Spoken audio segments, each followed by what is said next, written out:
All right, Johnny. Yes, Johnny, where'd you grow up? Where are you from originally? right here. Where at? I was born in Torrance, grew up in Redondo Beach. Okay. So, L.A. Tell me LA. about your family growing up. You had mom and dad? And when we were first out here, we were in Gardena.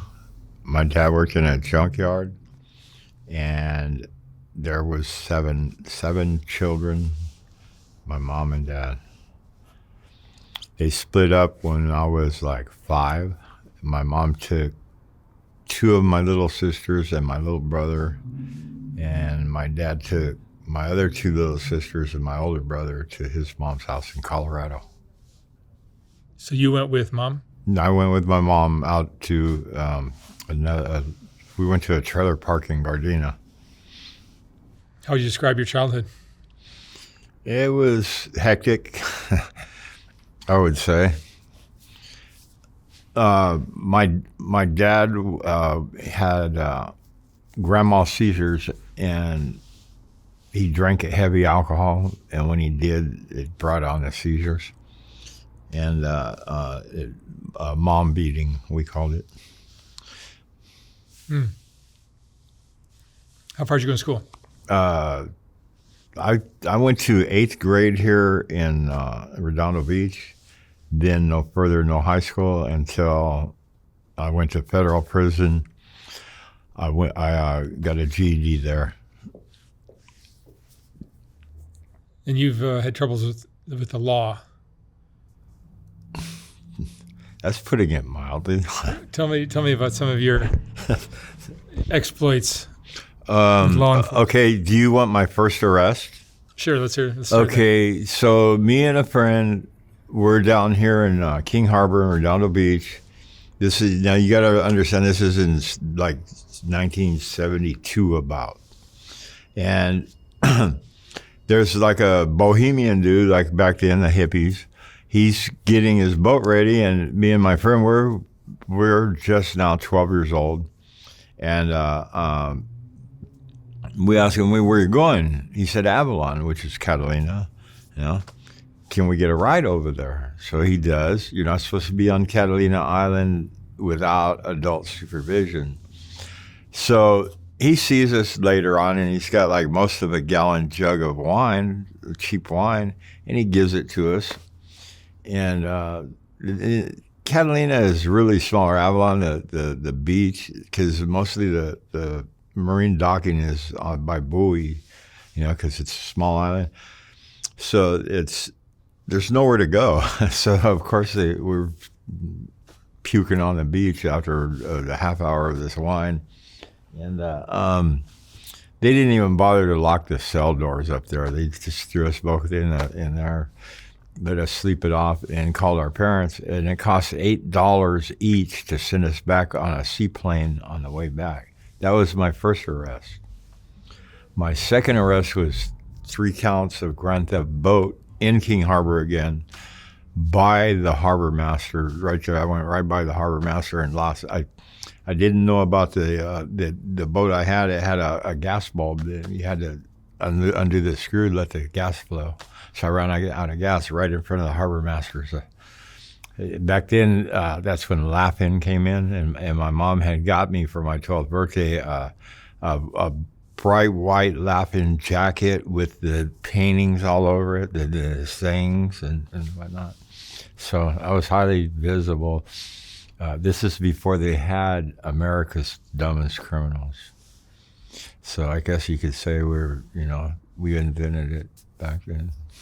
You're ahead of your time. Yeah, we were. You could say. And the run-ins with the law got more serious? Well, somewhat. Mostly, of course, from there, that was just children messing around. After that, I had always been into like working on my bikes, and we would take each other's bikes. And I went down to when after they built what is now called we called it the Chart House Apartments there, but it's something else. It's right there where Redondo Marina meets Hermosa Beach. I can't think of the name of it, But back then, after they first built that, and nobody that lived in that building thought much about criminals, we emptied the bike room. I don't know. I think it was like 190 bikes, and we were 14, I think, somewhere around there, 13, 14. Another thing we discovered in the 70s back then was the bathrooms in the laundry rooms, the 24-hour laundry rooms, which nobody's there, are usually the laundry rooms were next to gun shops. So we could go in the bathroom, pound through the stucco, and be in the gun shop. You can imagine the havoc that caused. This affinity for breaking the law, where did that come from? Well, I'm not sure exactly, but I was always one for breaking the rules, even when I was small. So I don't know, maybe I inherited it from the treatment that I had at home back then. I don't know. I'd like to blame it on something like that, but again, I think I was born without a common sense bone. You know, it doesn't ever seem to kick in when I need it. You know, it's another thing about the 70s too is the engines were huge in the cars, and the cars were like tanks. They were made out of all metal, so you weren't playing back then when you did high-speed chases. So that's where we're leading. You see them, they crash here once and stuff, and it's over. No, back then you could crash several times. As long as your main functions, your wheels and everything were still good, you just kept going. So all your legal things, your run-ins led to some car chases. Yes. Tell me about some of those. How many car chases think you've had? More than I can count. How do these start? It could start that the officer pulled me over. It could be for a ticket or whatever, a mild infraction, loud pipes, whatever. But the minute, because I'm always involved in other things anyway back then. One thing, growing up in Los Angeles, when you're a juvenile and your mom gets tired of picking you up because you do it too much, there is no reason. The same thing's going to happen to me whether I hit that gas and maybe get away, or if I hit that gas and they catch me. The same amount of time, I'm going to look at exactly the same everything, you know. It was always a possibility of hurting somebody innocent, but I got lucky, and two, I made sure that if I had any time to think about it, I would be the one to take the wreck if it was inevitable. And because when you're doing this, it's like time slows down, and these decisions that seem like really fast if somebody were sitting next to you, they're not to you at that time, because it's just time does slow down. Adrenaline. Are you an adrenaline junkie? Yes, I would say that's an understatement. Okay, so. And being in a car chase with cops is probably very exhilarating. I'll tell you what, it's exhilarating. I'll give you that. But if you really stop to think about it at the time, you wouldn't do it. I mean, I'm not suicidal, really, you know. But I'm also a pretty good driver, and I know the area, you know, and I know the highway patrol will not get off your tail no matter what. They will do what's called the pit maneuver, where they hit the back of your bumper, and it's designed to make you lose control. And, you know, that will stop your vehicle, whether it spins or rolls or whatever, you're going to stop.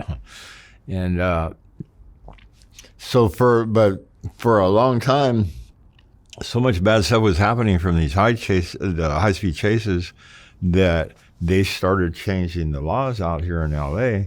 And one time, I'll give you an example. You wanted one example. This is one I got away. I go to pull in over by LAX to a 7-Eleven. There's only one driveway to the 7-Eleven because the refinery, El Segundo Refinery, is behind it. You're being chased? No. Not yet. 2 police cars are coming out as I pull in. Now, I'm in a red Chrysler Sebring with one of the passenger door panels missing. So it is distinctive. So again, you have to think real quick. I could play it off and pull in still and hope that they don't want anything to do with me and go on to 7-Eleven, or I could flip a U-ey and go. Well, I decided that, again, going back to what I was saying, whether it was a traffic ticket or whatever it was, you didn't get in my car unless you were willing to chase. Okay, so, yeah, I hit the gas. If they hit the lights, I hit the gas. And that's just how you get away. You get the jump. And another thing you do to get away is get out of that vehicle as soon as possible. Well, I'm over by LAX, like I said, no fly zone. So I hit it, and it's about 10:30 at night, and I'm going away. I'm in Manhattan Beach on Sepulveda, and there's hills. And I notice there's these 2 cop cars. They're falling behind, and I see the helicopters coming over here. So I get over one hill. I'm going to turn, but I'm going to lose. This is not good traction in this car. It's just a Chrysler Sebring, a 99, I think. So I have to slow down, and I've noticed they're following farther and farther behind, right? So I'm going to try evasive maneuvers. So I get over the next hill, I'd make a right, and I slow down completely, make a right, and start cruising back up the side street towards El Segundo in the no-fly zone. Cue the sirens. Yeah. Yeah, right. So another thing that I've done all my life is pilfered cars. Like, people leave their credit cards and jewelry and stuff in their center consoles. You know, you don't have to tear through all their cars or nothing, or tear everything up. You just, if you need, like, if I need out of there and I need gas money, I'm not going to go looking for everybody's money. I'm going to find one credit card and their zip code. That's all I need. And then I'm out. I'm gone. Right? I'm out of their neighborhood. I don't want to take these people's things, you know. But high-speed chases cost money. Try starting one without gas. See how far you get. So what happened was, on that one, how it ended, I found out later that they implemented a new law that if it's more than 15 miles over the posted speed limit and they don't know that you're armed and dangerous, they can't exceed that. So basically it's like a get away free ticket. You know, if you know anything if you're about driving fast enough, you get away. Yeah, if you get the jump, because they're going to get you surrounded otherwise, right? And that's why it's important to get out of that vehicle as soon as possible. And I've watched my vehicles get towed off many times. They found the vehicle, but not me. And they can't prove that it was you driving it. Well, sure they can, but it's just one more Grand Theft Auto added to the list if I'm wanted.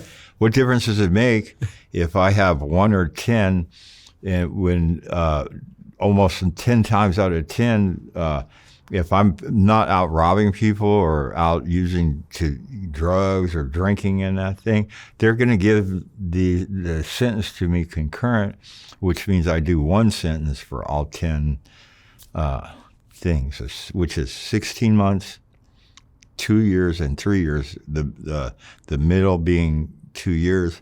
They usually give people for car thefts and joyriding and stuff the 16-month term. Even if you've done 10 of them. I've done hundreds of them. Tell me about the wildest one you've been on. Oh, that, okay. Well, first off, before you do that, how many, you've had a lot. Yeah. How often are you caught? How often are you getting away? You get caught more than you get away. I will not try to say that this is a smart thing to do, or ever was, or ever will be. So the thing about it, I don't know. Some people ski, some people skydive. That's what I do. It's got to be a hell of adrenaline rush. It is. And more times than not, you get yourself caught. You make bad decisions. You know. All right. So what is the wildest one you've been on? I will say this. I'm 17 years old. I'm in Eugene, Oregon, because they caught me and my girlfriend out here, who was also 17, in a stolen Mustang. So they sent her to her sister's house in Eugene. So I'm out there. I break into a body shop out there. I'm staying in a motel, and we're trying to figure out which car to use to come back out here. So we get a Corvette. And this Corvette is going through gas. We could see the gas gauge just going down. I have like almost $1,200 on me because I did what we have like these, like back then the gas station managers would have on their belt their keys. They would have cash in it's just a little floor safes back then, like the Texacos or whatever, Mobiles. There were none of these. Well, there were shops, gas stations with shops, but there were more without back then. So I did that. I went to and got the local guy drunk, pilfered his keys, took $1,200 out of the safe, went and took a bus over there. So as we try a Mustang, it's no good. So she's getting out of the Mustang. And all these cars at the body shop, I realize they're just crap. So I go I'm down in the neighborhood. Now you got to realize too, in the 70s, you could just hotwire cars back there or use a snatch bar. So you were stealing a lot of cars. Yeah, I used to carry a snatch bar with me, which is technically a dent puller, is what they're called. Yeah, I could hotwire cars back then. Pull the ignition out. Anyway, so I see this cop is going to arrest my girlfriend, and I find a Camaro. This is back in 76, right? This Camaro is 73 and belongs to a mechanic, and you could tell it's a beast. But it's real foggy, so I start it up. The cop hears it. I try to run him over, and I'm going to grab my girl. Then what happens, the body shop's over there across the way. I hit the hump on the highway, and there's like 27 cop cars right there, right? I'm like, they're as surprised as I am, because I pop out. It's like probably it's dark 30 just before sunrise, you know? And so I push in the clutch and I hit it. So we're hauling ass excess of 100 miles an hour down this highway that takes you into downtown, right? Well, the cop cars, they're blocking the intersections. So I start to slow down and I say, why? I speed back up again. And I got a good 12 of them on my rear, right? And we're hauling ass. And so many times I've gotten away by going into the water, like a Palos Verdes. The cops are right on me. I'm not going to get away. Boop, over the cliff, on the end of the water and swim, you know? So Eugene, it's full of rivers, and I see the bridge and I see the on-ramp, and I think there's a river right there, and that I'm gonna go ahead. I'm not gonna stop. You know what I mean? And so I'm coming up on this because at first I tried to slow down when they pulled into the to block the street, but then when I didn't slow down, they started backing up out of my way. Right? So I get to the on-ramp, I hit it. Now, you notice that like drunks and young children, like in car accidents, they don't get that hurt because they don't stiffen up like we do. So that's mostly keeps them from getting broken bones and stuff. They just get scraped, bruised up. So here I am. I slam it back into, this is a fifth gear car, Camaro. I slam it back into fifth gear and I hit it to get I'm going airborne, you know what I mean? I'm aiming for the middle of this river. I hit the off ramp. Again, time slows down. I'm coming off the off ramp. And I have, back then in the 70s, we used to split our Levi's with leather, thick leather too, you know, not thin, it's leather.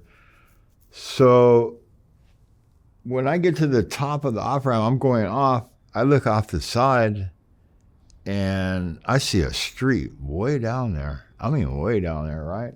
I look to the front again and there's the top of a building coming in my vision over here. Right? And I think I'm dead. I'm just done for. So I relax like drunk people do. What happens is the car hits flat. I mean, it goes down a long ways too. The river's way the hell over here. There's no water anywhere evident. All four tires pop out. The drive shaft comes through the floorboard, goes through my leather that's splitting my 501s. It gives me like a hairline scratch this long on my leg. And it could have just, we're talking force. It could have just broke it every which way but loose, you know.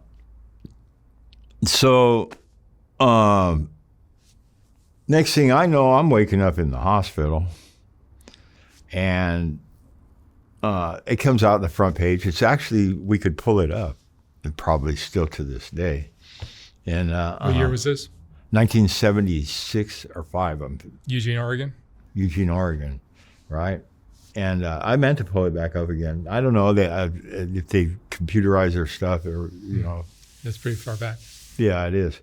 So that one was the closest I think I came to death. Was because, yeah. Well, what was the most exciting? Because I'm sure the cops enjoy these chases as much as you do. Oh no! When we were young, do you not know that Ascot Park had no fencing around it when we were growing up? And what we used to do was just go out and steal cars on purpose and have like our own chases across town. Now everything was legal, including getting as many cars as you had to go through to win. You know, and you could crash your homie or whatever, however you wanted to do it. And chances are one of us, we all grew up out here together, had a cousin or a brother or somebody on the police force at that time. So we had people on both. So I'm not going to lie. One of my friends that I grew up with, his cousin was on the force, and I went and stole like a 71 Lincoln Continental. He was dozing off because he had been talking to his girlfriend all night and then went on his shift after that. And so he was dozing off. So I went and just, he's parked on the side of the road right there, taking his break. So I go bip his car, you know, put a nice little dent in the driver's side door of his police car, and it's on. That one I got caught on. They were mad. But they knew who I was too, so they didn't like beat the dog do out of me. But most people they would have back then. But I was a local boy. I was not. The cops knew you? Yeah. Yeah, I just told you we have relatives on the force. Yeah. Yeah, I just that was one of my friend's cousins, that one. But it wasn't the smartest thing to do, you know. But yeah, they enjoyed it as much as we did. What is the way that you typically get away from them? Again, getting out of the vehicle fast and hitting it on foot, you know. But just finding some corner where they don't know where you're at, and then you... No, jumping fences and running. You stay moving, but you're on foot. So it's a whole different concept than somebody in a vehicle. And crashing is part of the... Yeah, sometimes. Part of the game. You're on freeways too? I try not to do freeways because it gets too involved, the media, all that stuff. No, I always stay on surface streets. You want to stay off the news? Yeah, always. The only reason I made the newspaper that time was after the fact in Eugene, Oregon. I'm sure I've made mentions of it before, but I've never heard of it or followed it or... And you're how old now? 66. 66. Do you are you walking a straighter path now? I'm walking an exactly straight path right now, which I've never tried to do in my life. How's that working for you? So far, it's perfect. Yeah. How much time have you done in prison? 47 years. 47 years. Yes. Wow. For a whole You bunch know, of different I charges. got out many times because it's the crimes, like I said, for a long time they were low level. I ended up getting, after the strikes laws came out and all that, I ended up started getting more time on the low level crimes. So now it was time to quit. Right. Do you have any regrets in your life? Oh my goodness. Are you kidding? What are your biggest regrets?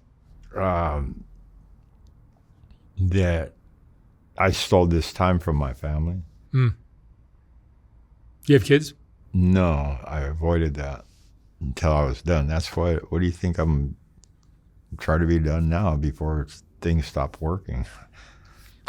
So you're still aiming to have kids? Oh, yeah. I'm done going to prison. I said I was going to wait till I was done. There you go. Now's the time. Yeah. Johnny, what would you say is the most important lesson you've learned in your 66 years? That most people in life are going to put their self first. Okay, it's not a criticism. It's just a fact of life. If you're trying to be a decent person, you learn to accept that. And I don't mean accept it as in you shouldn't accept being like pushed around or anything. I mean accept that people are this way, and don't let it change what you're doing or how you're doing it. All right. Johnny, thank you so much for sharing your story. Thank you. I hope you stay out of trouble. I'm hoping so myself. All right. Thank you very much. All right. When I was designing the first Soft White Underbelly book, I realized that there were so many great portraits that weren't going to make it into that book. They just wouldn't fit. And once I saw how well that first book sold, I knew I'd have to design a second book. This second book is finally ready to ship. Like the first one, this book has a collection of some of the best portraits from Soft White Underbelly, accompanied by a quote from that person's interview. This book features another group of Rebecca portraits, as well as a collection of color images of the Whitaker family, and plenty of others. You can order yours for $125 or $150 for a signed copy at softwhiteunderbelly.org. Again, like the first book, once this book is sold out, I will not be printing more of them. The portraits are what Soft White Underbelly is all about, and these two books contain the best of all that work. Thank you for watching.